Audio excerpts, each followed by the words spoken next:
quiero llamar por favor a nuestra tarima a la Secretaria de Desarrollo Económico de Bogotá, a nuestro Ángel, que nos ha tenido en reactivación y ahora en recuperación, a María Carolina DURAN, Secretaria de Desarrollo Económico, y también a Jim Peters. Very welcome to the stage.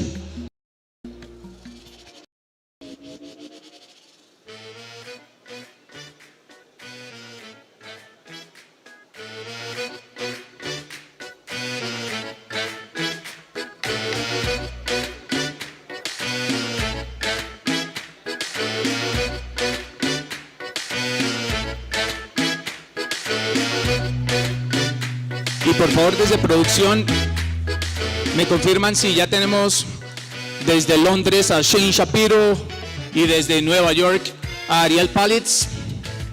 ¿Podemos, por favor, ponerlos en las pantallas? Hey.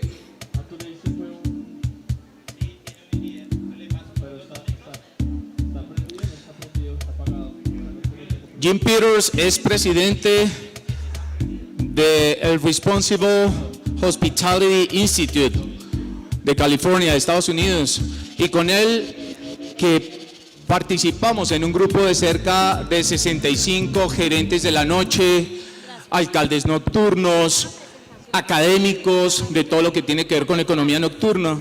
Pues lo hemos invitado porque su instituto tiene importante documentación, investigaciones sobre lo que ha sido desarrollar la economía nocturna para el turismo, para una vida social, turística en las diferentes ciudades y países donde se desarrollan. Con ellos estuvimos en un proyecto en Cancún, tratando de potenciar el Cancún como tal, no es solamente el turístico, sino el real Cancún. ARIEL PALITZ es directora de la oficina nocturna de Nueva York, que nos contará también cómo es trabajar y gestionar una oficina para la nocturnidad de una ciudad como Nueva York. Grandes lecciones con ella vamos a tener precisamente en todo este proceso, donde Bogotá está a puertas de nombrar su gerente para la noche. Gerente para... Quitemos el audio, por favor, del video. Gracias. Gerente para la noche, María Carolina, que te cuento que en el 2017, cuando teníamos la versión de Expobar, trajimos a Mirik Milán, el primer alcalde para la noche de Ámsterdam, Holanda, y a Andreina Seijas, grandes colegas, amigos, que nos inspiraron para que un año después el Consejo de Bogotá aprobara ese acuerdo 706 de la Bogotá Productiva 24 horas. Y está también SHAPIRO, de Sound Diplomacy de Londres, una organización que potencia la industria musical, que potencia todo el desarrollo, no solamente desde la industria artística, sino todo lo que tiene que ver con economía nocturna, y que tendrá también grandes lecciones para Bogotá, para nuestras ciudades capitales, municipios, de las regiones al mundo, como es el concepto de Expobar. Carolina DURAN será nuestra moderadora. Inmensas gracias, María Carolina, un placer tenerte aquí. Te he presentado como la madrina de nuestro sector en Bogotá, reconocimiento que te lo hacemos y te lo hemos hecho en público y en privado. Muchísimas gracias por darse toda esa pela que se ha dado con nosotros para abrirnos, mantenernos en reactivación y hoy una recuperación. Les pido un fuerte abrazo y un aplauso, por favor, para María Carolina. Jim Peters, once again, thank you very much for being here. Gracias, Carolina, muchísimas gracias. Bueno, muy buenos días todavía a todos los asistentes. Qué rico estar acá en este escenario y en presencialidad. Gracias, Camilo, a ti y a Adriana y a Soares, no solamente por esas palabras tan bonitas, sino por el permanente acompañamiento, por la paciencia que han tenido y por la creatividad que han demostrado. Claro, la noche, el entretenimiento es tremendamente creativo, pero tremendamente productivo también. Así que hoy vamos a hablar sobre precisamente esas oportunidades que hay para esta industria, para este sector, oportunidades que se abren en este momento digamos, de pasar la página un poco a la pandemia, sin saber qué pueda seguir pasando con las diferentes variantes y demás, pero donde nosotros ya estamos preparados, como vemos aquí inclusive con, con estos paneles que dividen, con este distanciamiento social, con tapabocas, preparados para lo que se nos venga, porque esta economía y este sector y ustedes empresarios son los más resilientes que hay. Yo le doy la bienvenida hoy a este panel que me enorgullece moderar sobre música y la economía nocturna y sobre todo la gobernanza en destinos 24 horas a unos colegas de ciudades maravillosas como son Nueva York, por supuesto Londres y el estado de California. Voy a pasar a inglés porque nuestros colegas hablan en inglés, pero entiendo que todos ustedes tienen puestos sus aparatos y los que lo necesiten y si no también me dicen y vamos haciendo pausas en español. So, good morning. Good morning. I just made a brief introduction on how excited I am to be here in presence and how happy I've been of working hand by hand with Azoares for the past 24 months in creating different alternatives for the entertainment industry of Bogota to be possible even in pandemic. And one of those things that were defined by law but was not implemented before pandemic, and that it took us several years and a pandemic to be able to implement it, is a city that does not sleep, a 24-hour city, a city that can use its assets both during the day and the night. So that is what Bogota is now. We tried a small pilot last year in the middle of the crisis, and our objective was to get people out, not all of them at the same time. We actually wanted to smooth out the peaks and the valleys and use the city, theaters, movies, dance clubs, museums, everything and anything, libraries, throughout the whole day and the night. So we would smooth out the peak hours and we would get people to visit these places, not all of them at the same time, and prevent a lot of people together in a confined space. So it was the pandemic actually that gave us the key to be able to implement something we had to do for a long time.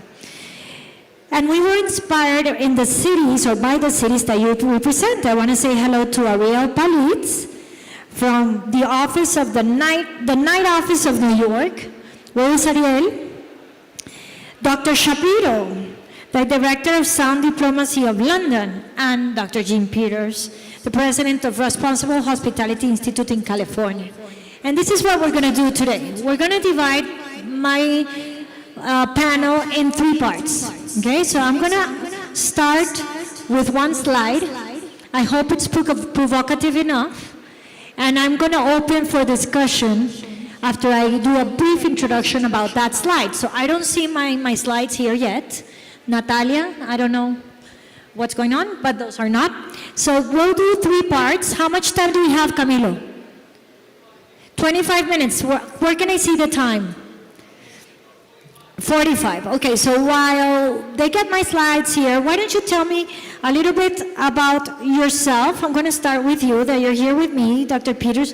Briefly, just a brief introduction of who you are and what does the Institute do in California? Well, the Responsible Hospitality Institute is an organization I founded in 1983. It evolved from my work in the hospitality industry, including managing a nightclub back in 1972 in New York. But our current work is built around helping cities plan their nightlife. So we've worked over the past 20 years in over 80 North American cities, as Camille said, including Cancun. And so we work on helping to build strategies for enhancing their nightlife, but also making it safer. Is it public or private? It's a public organization, non-government organization. Perfect. Ariel, so good evening to you, right? Well, oh no, you're in New York, right? I just see that night light behind you. Ariel, tell me a little bit about yourself and the office of the night economy of New York. Sure, it's my pleasure, and I wish so much I could be with you all today. For sure, the party is with you. So thank you so much for including me. So yes, in 2018, I was appointed as the first ever executive director for New York City's Office of Nightlife. And as everyone over there knows, it is part of a global movement, really, to help to reframe the way that the city sees the nightlife industry as more of an asset rather than a liability, and how we can proactively support the industry and the community and the economy rather than simply reactively. Our office is a non-enforcement liaison for the entire ecosystem, 27,000 venues, 300,000 jobs, and a $35.1 billion industry in New York. And we have done this for almost 4 years now, supporting the industry, improving quality of life, promoting safety and equity, and elevating and preserving the culture all through a pandemic. And you know, this is why the office was created, to help support the industry in hard times and in good times, and that is what we're doing here in New York. Ariel, I gather that it is a public office that reports to the mayor. Is that correct? Correct. Our Office of Nightlife is located within the Mayor's Office of Media and Entertainment. So under this umbrella is also film and television and theater, but we have our own office within this Mayor's agency, and we advise the Mayor on how to best support and recognize the industry and the community and the economy and the culture. Fantastic. Now, SHAIN, you are in London, right? How's London today? Yes, I'm so sorry I'm late as well. That's so sorry. It's cold. It's very cold. But yes, I am in London. Thank you so much for having me as well, everyone. And hi. Hi, Ariel. Hi, Jim. Just tell us about the sound diplomacy. Is that an institute? Is that an entity? What is it, and what do you do? So no, we're a for-profit company, global company. We work with cities, governments, and large organizations all over the world on music and entertainment strategy and policy. So we've worked in about 120 communities in 35 countries. Our objective is really, you know, we kind of see ourselves as music people for non-music people. So we try to really embed the role of music in all its forms and functions, obviously including the evening, nighttime economy and nightlife, in how cities think about their working across their quality of life, their economic growth, tourism, and equity and social inclusion. So we always say it's music is one of those things that's often bolted on rather than built in. And by having data and evidence and research to be able to make the best decisions possible, then we can incorporate the role that music plays more across, you know, how a city functions in every way. So that's us. We do have a few projects in Colombia.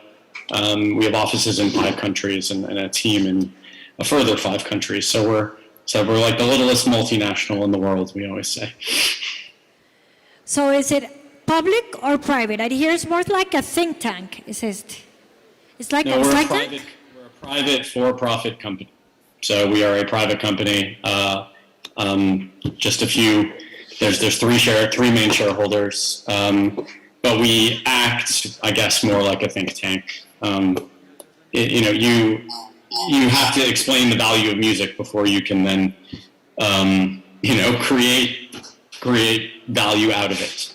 And so our objective is always to explain how music and entertainment and the evening and nighttime economy, even though Jim and Ariel are better experts than I am in that, can be incorporated into how cities really think about how they're going to create jobs, how they're going to attract and retain talent, how they're going to make a place safer, and attract visitors, and importantly, promote equality, women's rights, social inclusion, and equity. So the nightlife is actually very inclusive, and I see that Ariel has a feminist mug. I loved it. I'm also a very empowered feminist. Not wearing my t-shirt today, but I wear it on my skin every day. So we're here because the nightlife is part of what really empowers women. So I see I have my presentation here. I do not have it in front though, and I'm gonna need someone to take time because I really don't have the time here either. Just let me know, are we here? Are we doing okay with the translation? Yes? We're good? What about you guys? We're good? Okay, so let's start with the first slide. So this is, please move forward. We're gonna look back. This is what I was trying to convey here with this slide is the big question on which are the drivers for the nightlife and for the non-traditional times used in an economy. So, for example, in Colombia and Bogota, which we're actually doing this effort of getting Bogota on track with a 24-hour city, we had to change several of the mobility routes. We had to provide routes so people would have access to their jobs at 3 a.m. at whatever hour of the day or the night. We had to invest in light and literally visit street by street and cut branches of trees where during the night they were covering the lights. So we actually had to go back and look and check that every single corner of the areas of Bogota that were going to be 24 hours, which are 12 areas of the city now, not all the city, it's just a few areas of the city, could have good lighting. And we had to provide logistics, mainly in order to get people to feel safe to go out. And that logistics is obviously providing security. Right now in Bogota, as I was saying, we have 12 zones that are 24 hours, even in districts that weren't that safe. But given that we opened the door to business, we provided legally extended hours. We are partnering with Expobar for a conscious and responsible alcoholic beverage consumption strategy. And also we have people in the street, there have been zero criminality intents in those areas. That coming from us in a post-pandemic or pandemic era is very, very good. It's something that is a good result. And I want to speak to you from your different cities that you represent or states.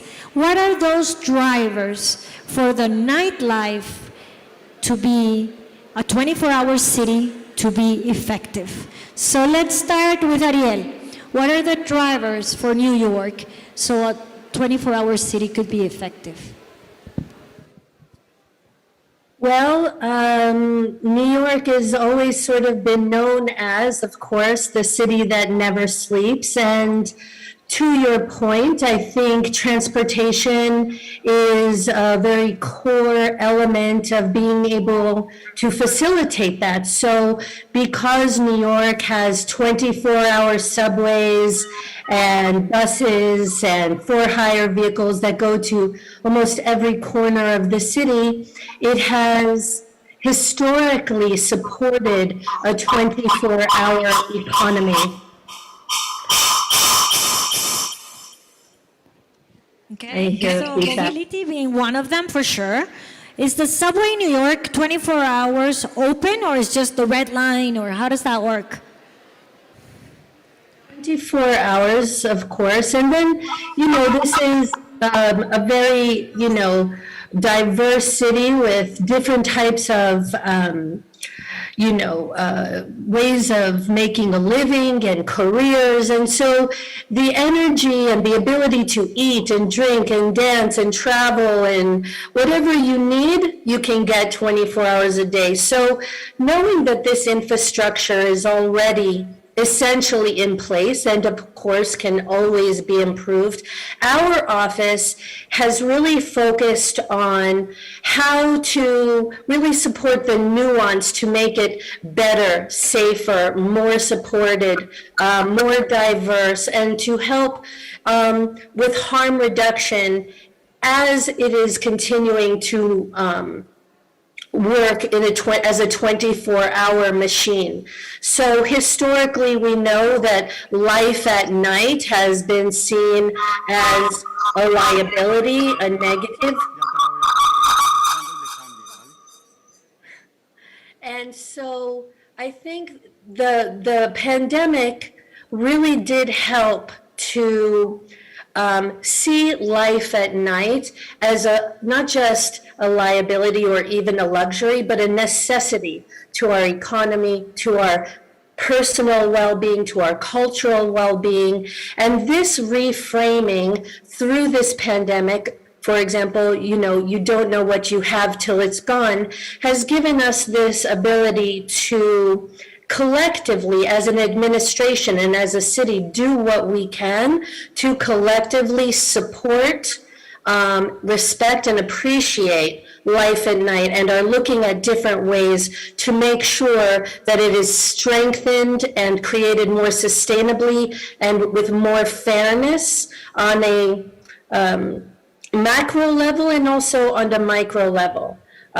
Making sure through our office that mental health is being looked at and in a more serious way. Harm reduction, the prevention of overdose, suicide and depression detection and prevention. These are the small but very important things to make sure that the high pressure, high paced life at night is supported in a meaningful way. Perfect. The key in New York has been mobility and has been entertainment, part of the nightlife entertainment as a key public and health issue. Now, what would you say that is the driver or are the drivers in London, Mr. Shapiro? I think it's in some ways it's very similar. I was very lucky to work with the Greater London Authority and the Mayor's Office for a few years on nighttime economy policy. And the first thing is, I would say, research and data and evidence. So over several years, under the guidance of our amazing night czar, Amy LeMay, and the Mayor of London, Sadiq Khan, a whole research framework and data framework has been built to understand the nighttime economy. So what does it literally mean?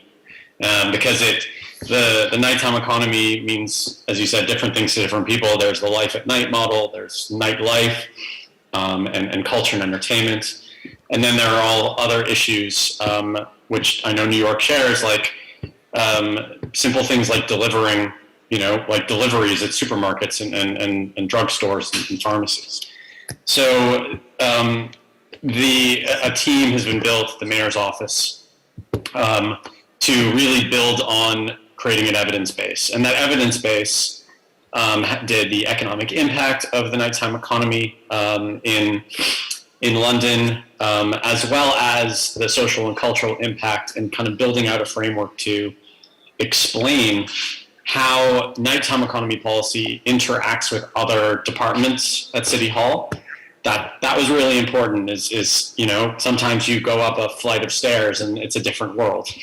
And you need to ensure that the nighttime economy policy links directly with other forms of regeneration, infrastructure, housing, environmental health, and so on.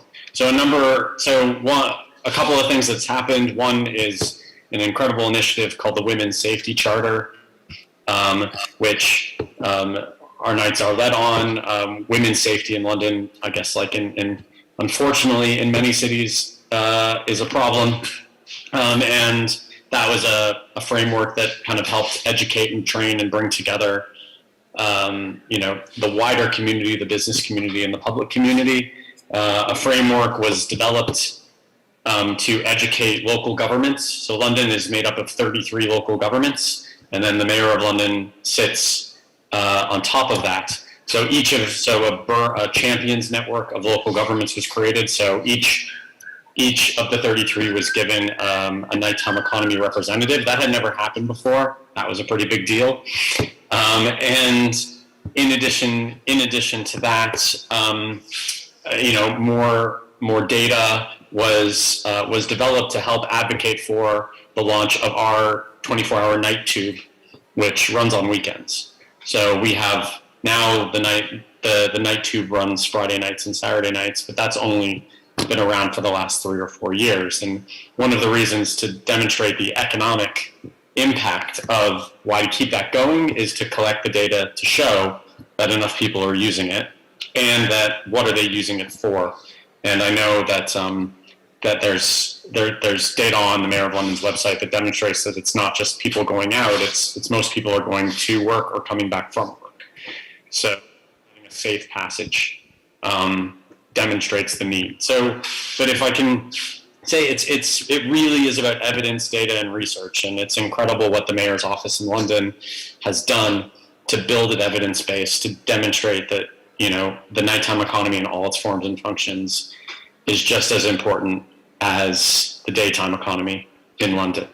So in London, you have an evidence-based data that drives policy making, and you've defined a few strategies, especially focused towards women and their security. In Bogota, we have something similar called Call Angela. Llamen a Angela. Does anyone here know about that? Llamemos a Angela? No? It's the strategy that's been promoted by the tourism agency. That is, when a woman feels maybe unsafe, they would just access the bartender or the waiter and just say, please call Angela. And it's a code to say, I am not doing well and I need help. So a lot of systems are kind of activated in the district. It's pretty new. And now that we've extended times, nightlife until 5 a.m. in all the city, maybe they're going to start using this resource much more.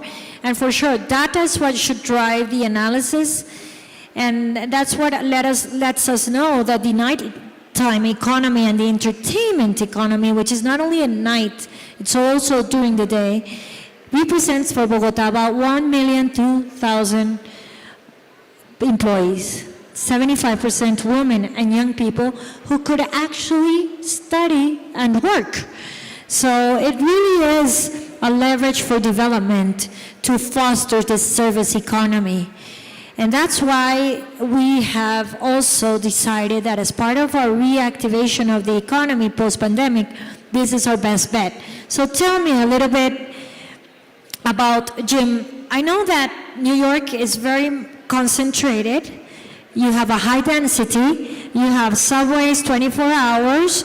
Well, London has their strategy based on data, but California is pretty extensive. So is California 24 hours completely, or how does it work, and what are the drivers? Well, in the United States, in fact, through most of North America, Canada, and the United States, there are closing times, and there are only a few cities that are 24/7. Like in Las Vegas or New Orleans or some parts of Miami have a 24/7 economy. But for the most part, the economies of socializing are within the realm of 1 a.m., 2 a.m., 3 or 4 a.m. Even New York isn't a 24-hour city as it relates to the sale of alcohol, which is one of the key factors in socializing. As SHAIN said, the other key factor in socializing is music, and that's what brings people together. So people dine, drink, listen to music, and dance as a part of socializing. But when we look at some of the drivers, we want to look also at the people. And people are in 4 main categories. There are the singles, the people who are young and unattached. The mingles, what we call mingling, are people who have formed partnerships or social groups, and they tend to be a little bit older and have more disposable income and time, but they still don't have children. Then you go into the families, people with children, and some of what you're talking about in the initiatives that you put into place really appeal also to creating those social experiences for families. And then you have the jingles, what we call jingles, or more money in the pocket. And these tend to be older adults who have children who are grown, business travelers, tourists who have more money to spend socializing. So your city has to make accommodations for all four groups. So you have the daytime social economy, which really encompasses more family activity and business socializing. You have the nighttime social economy, which particularly after midnight caters to that singles and mingles younger generation. So while alcohol and music and people are the enhancers of sociability, they can also become risk factors. Alcohol, when it's abused, can contribute to people who drive and get into accidents and crashes, or sexual assault against women, or other types of violence that occurs. Music by itself is enjoyable unless you're close to a residential apartment or a living space where the sound can become a disturbance. And this is probably one of the biggest issues that we're contacted about, is the disturbances from sound at night. And so these are all part of the drivers that move people to want to socialize, but at the same time, these same factors that drive sociability can also become risk factors if they're not properly managed. But the way that you've described what you're doing here in Bogota is a very systematic approach with transportation and security and lighting and the other kinds of control mechanisms that we talk about under the guise of planning for people. And you have to plan for people, you have to have public safety, and the venues have to participate in safety, and you have to have the social activities in the venues, but also the social activities on the streets and on the sidewalk. And this encompasses what would be a sociable city, as we call it. Okay, so you're talking about the power of music to drive 24 hours city, or similar to that, a 20 hours or 22 hours city. In Bogota, we also believe that the nightlife should embrace culture. And that's why we did the first ever Nights of Museums. That was on November 12th. 43 museums opened their doors only until 10 p.m. But it was amazing, the outcome. We were able to host more than 9,000 people in one night. And we're proposing to do this every Friday night. So I know, every last Friday of the month. That's what we're aiming right now. The last Friday of the month. So I was thinking, the people really go out because they want to go out. And I love dancing, I love music, but it's all about culture. And how can we bring culture also to other times of the day? We're doing theater in the morning, for example, outdoors. And that was something that during pandemic was very successful as well. We went back to the cinema outdoors, like you do in New York, in Central Park during summer. Bogota has been doing that for the past 10 months, pretty successfully.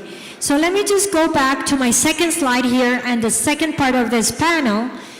Can you help me change, please, the slide? There you are. So honestly, it's impossible for the Bogota district to offer services, entertainment services, and provide even the logistics for the whole city, because that's not what we want to do. We want to help the private sector to become stronger, and it is the private sector who should be doing that type of work, offering alternatives for those who want to visit their establishments during the day or the night. So for us, working with the private sector is key. It's fundamental. It's actually the private sector who does the hiring, who does the implementation of the strategy, not us. We just design the policy and we say, go ahead and use it. So tell me, we're going to go on our way back. We're getting back to London. You talked about collaboration between entities. How do you foster and enhance the private-public partnerships to achieve a thriving night economy? In London, I guess that's for me. For you. It's like a rave. All right. So first off, when we were working on the original kind of nighttime economy policy back in, I guess it was 2016, 2017, one of the first initiatives that the mayor's office put together was what was then called the Nighttime Commission, which was a group of, depending on who came and what day, it was about 15 to 20 individuals from all kind of levels of civic society in London. So that was really step one. This was actually before the Night Czar position was officially created. It was really, it was developed to build the, let's say, the political and social capital, so that people realize, that the entire community realized that creating a nighttime economy policy and having it staffed properly in London was necessary. So I think that looking back on that side of things, it was really collaboration from day one, because you can't really do anything without the private sector and the kind of third-party sector, chambers of commerce and people like that, working together.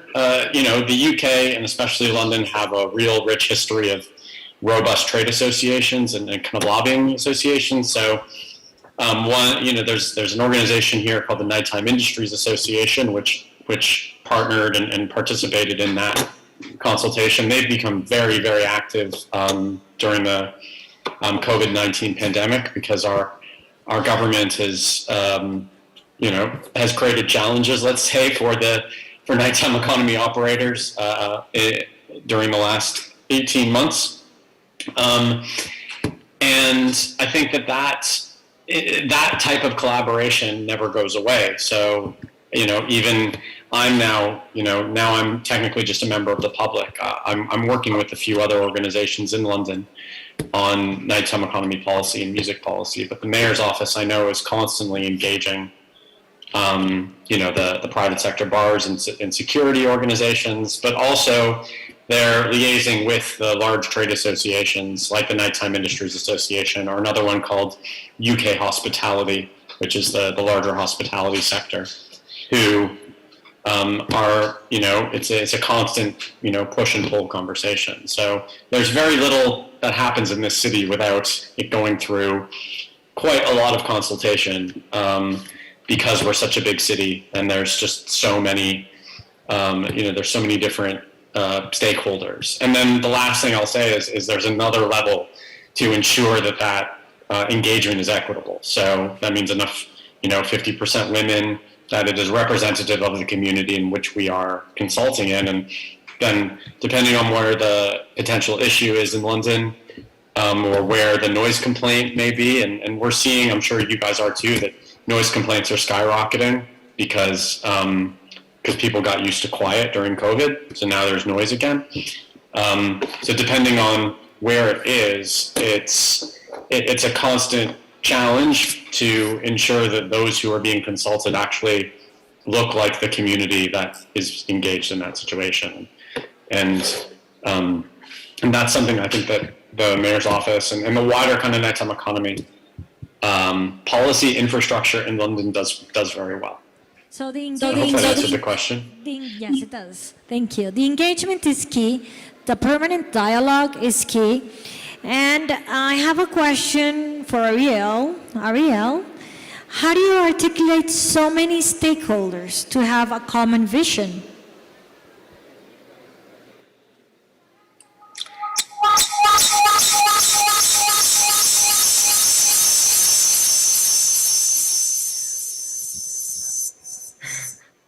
Quite an introduction.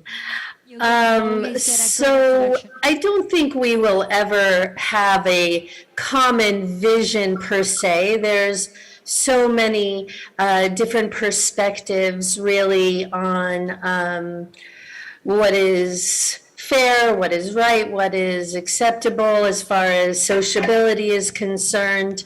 I always like to say the one thing that we can really agree on, for example, is that we love New York, right? So if we all can just agree that we love New York, let's work our best to coexist as best as we can to make sure that there is mutual respect and support and fairness for everyone. And so to address, for example, what Shane and Jim brought up in regards to sound and quality of life, especially in very dense cities where we're all living and working on top of each other, finding that balance to coexist is essential. Because for many reasons, of course, the mental health of people who live above bars, but also the ability to support businesses, most enforcement against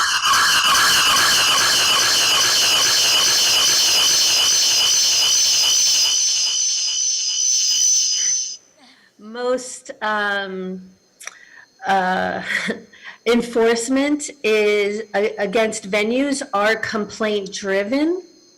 And so what we have realized is right now in New York, historically, we have a anonymous automated 311 complaint system that triggers enforcement and notification to a venue, but doesn't really resolve the issues that an upstairs neighbor and a bar downstairs might be facing. And so we created a program called MEND NYC. It stands for Mediating Establishment Neighborhood Disputes.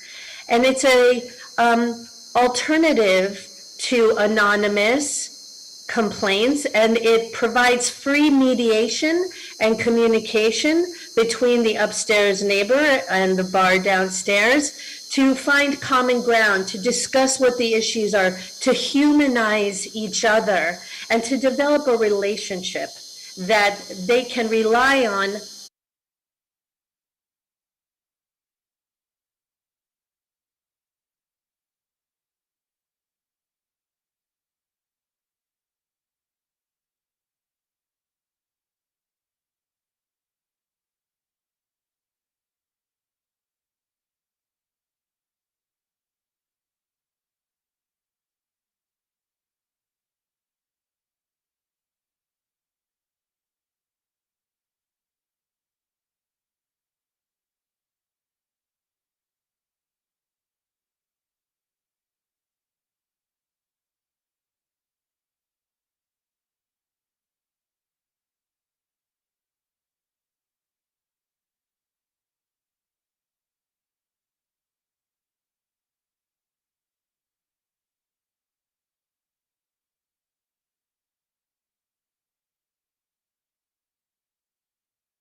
Staten Island, and we invited everyone in the industry and the community.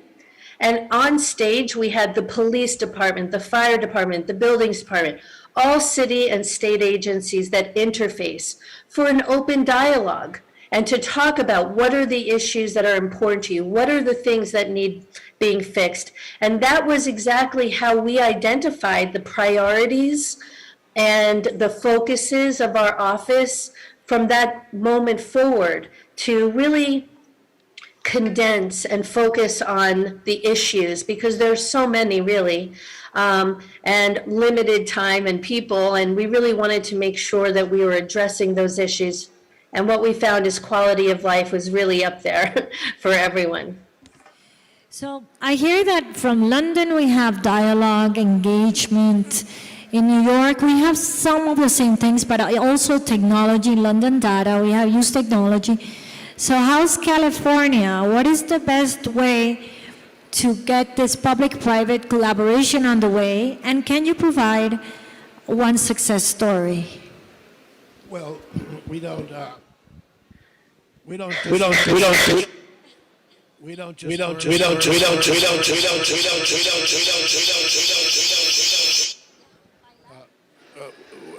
although I live in California, our work is all over North America. And as an example, we're currently working in St. Augustine in Florida, which is the oldest European city in the country.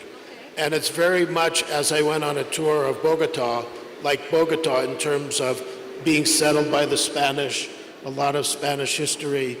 And so they're in a process of growth as a city and as a destination for weddings. And they have an expanding nighttime economy, nighttime social economy. So our work is helping a city bring together their key stakeholders.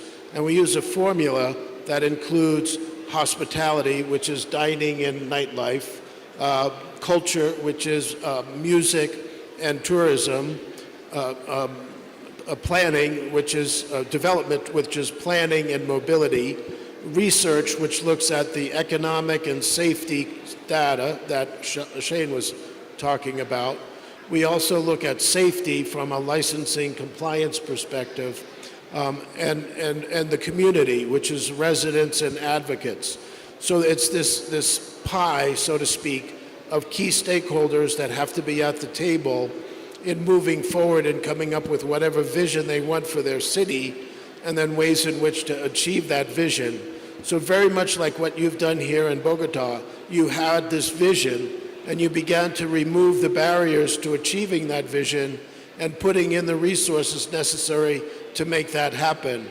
So we have to begin to understand in every city what are the market forces that are driving change, and how does the governance, not only the government, but also the business community, how do they have to work to adapt to the market forces? Like you adapted to COVID, businesses have to adapt in the same way, and that's going to be universal throughout the world, especially as it relates to tourism, where from one week to the next, because of a new variant, you could see a cutoff of tourism that could devastate a city that's dependent upon that. So you have to really build a local economy. And this, as a great author that I know said, build your city for locals and everyone will come. Build it for tourists and nobody will come. So what you're doing here is building a culture that's based upon your local history, your local food, your local music, and expanding the hours so that it caters to all the generational lifestyle groups. And so by building a culture locally and building a local economy, it's what the tourists will want to come and see. That brings me to my third and last block of this panel, and you touched upon a very neuralgic point for the city of Bogota. So if you can just move the slide forward, please. Can you please, ¿pueden mover el slide, porfa, hacia adelante?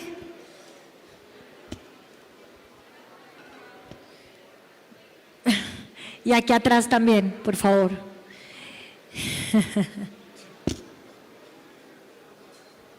So everyone can see. Can you do that, please? ¿Me cambian el slide para el último slide, por favor?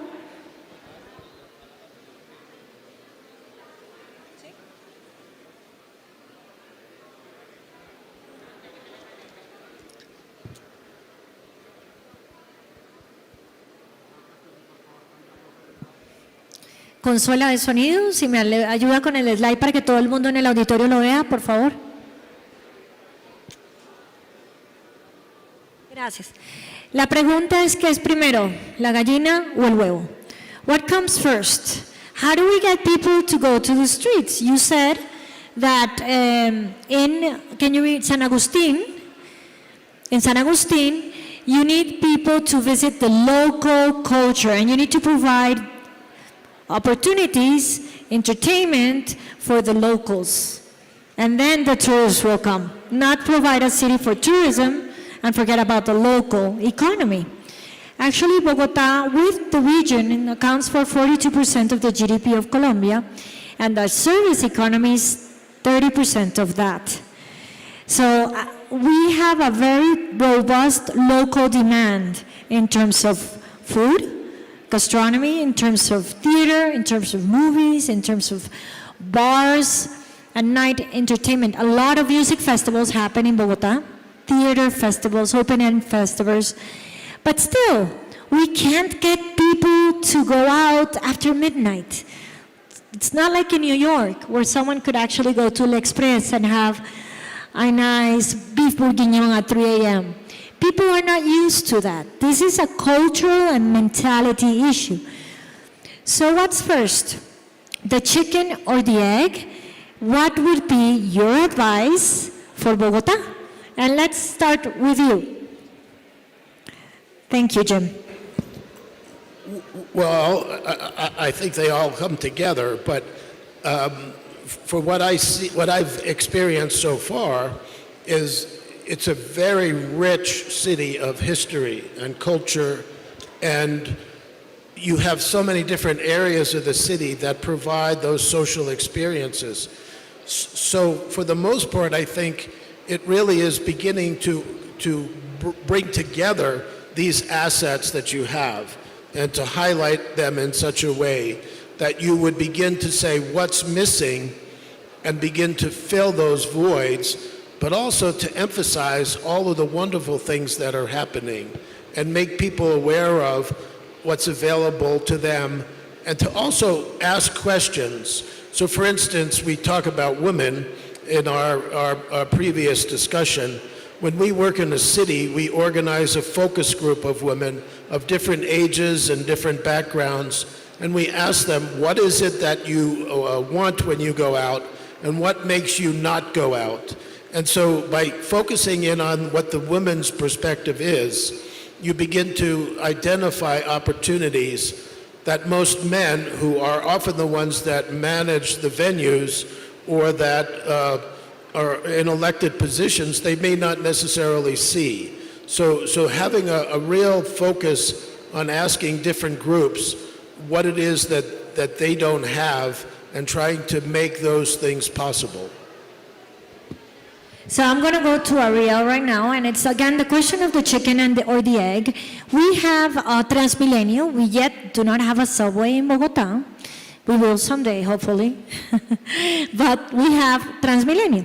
Transmilenio is very expensive to operate. And I requested, even though they're literally broke after pandemic, that we have certain theaters of Transmilenio operating throughout the city 24 hours a day. And they say, okay, but that costs money. And we're not getting enough people using the transportation at night. So do you think it's worth it? So again, the chicken or the egg. I've seen the subways in New York and Manhattan at 3 a.m. and they're empty, even the Red Line. So how does that work for you? How do you solve that at the mayor's office, and what would be your advice for Bogota? Well, I guess my advice for going out late and after midnight is Colombian coffee. That would be my first recommendation, a lot of Colombian coffee.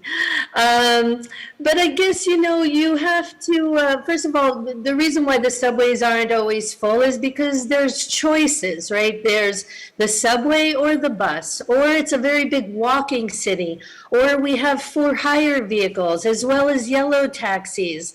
There's car services that pool, right? So you can have 4 or 5 people who are complete strangers traveling to and from a destination.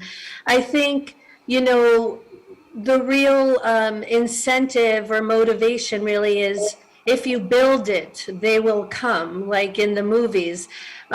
Making sure, of course, to Jim's point, safety is always first. Creating an environment that is not restrictive but supportive. I think creativity is so much a part of what keeps New York moving forward, that creative, competitive, diverse energy of wanting to always do better than you did before, create new experiences. And it's really, I think, the energy of New York that is the magnet to go out. That idea of FOMO, right? I don't know if you have it there, but the fear of missing out, creating experiences, music, 3 a.m. feasts, the best DJs, a new and unusual experience, so that people want to not only experience it, but they don't want to miss it. And making sure that there's easy ways to get there and get home, to feel safe. And I think finding creative competition, in a sense, to create vibrant, unexpected, high standard culture, to inspire people to get out and live every moment, 24 hours. Because this is what feeds our soul and makes us want to enjoy life. So unmissable opportunities, and also alternatives, so people will choose. Now let's close with you in London, Mr. Shapiro. We had discussed in Bogota in the city council that we needed a night mayor. But then again, how can you have a night mayor for a city that still is getting there with the activity at the night? Plus, how and what would be those, let's say, powers you would give to that potential night mayor? Or should we talk first about maybe just a director, and should that person be public or private of nature, or should it work for the mayor's office? How does that look? And when should that happen? Should it happen now? Or should it happen when the city is robust enough to hold a mayor, because the activity in the night requires that? So what's first, the chicken or the egg? Your advice for Bogota, Mr. Shapiro, and you're closing our panel today. Wow. That's a bit of the rave again, which was great fun.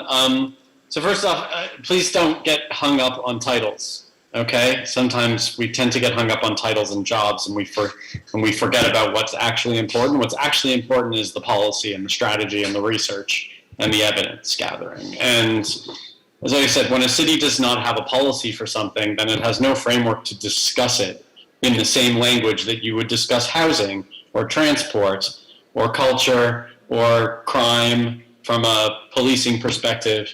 So the nighttime economy then is discussed through a separate lens. It's discussed through housing or through crime or through another thing. It's one step removed, because we have not developed a language in city council and in the city of Bogota to have an intentional and deliberate conversation around the nighttime economy and everything that means. So I would say start right now, but you don't have to get hung up on should this person be this or that. This is about what is the data that you need to collect so you can make the right decisions, so you can make evidence decisions that you can back up. And we always say when something hits the fan, someone's got to be the fan.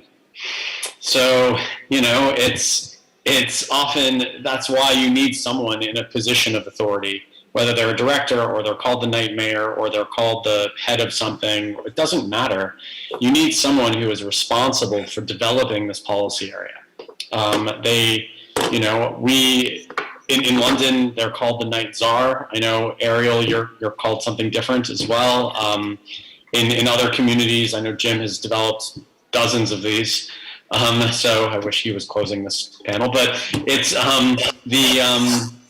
it's a lot of places kind of get hung up on for lack of a better word, kind of the sexiness of it, or the vision or the marketing of it. And to me, it needs to be about the evidence gathering and the data so that the nighttime economy can play the same role from a policy perspective that any other important policy area will play in Bogota. So my advice is start now, put some resources aside to ideally hire more than one person, hire a couple of people who do not look the same, ideally of different sex, who have different experiences in Bogota, and focus on research and data and evidence gathering so that when a particular policy area needs to be looked at, whether it's transport or safety or cultural development or tourism or jobs or whatever it is, that you've built a framework that you can defend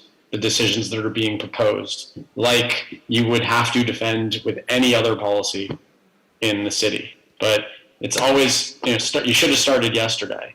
So probably today would be a good time to start. So Ariel, Shane, Jim, thank you very much. I'm going to close this with one word. Well, you're allowed only one word.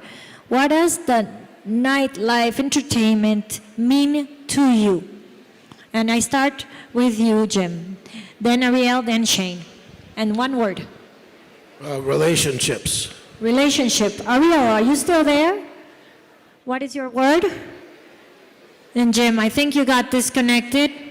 I'm sorry, but I agree with you. I think it's about relationships, and I would say it's opportunity. So thank you very much for joining me today in Bogota and for visiting our 24-hour to be very, very vibrant city.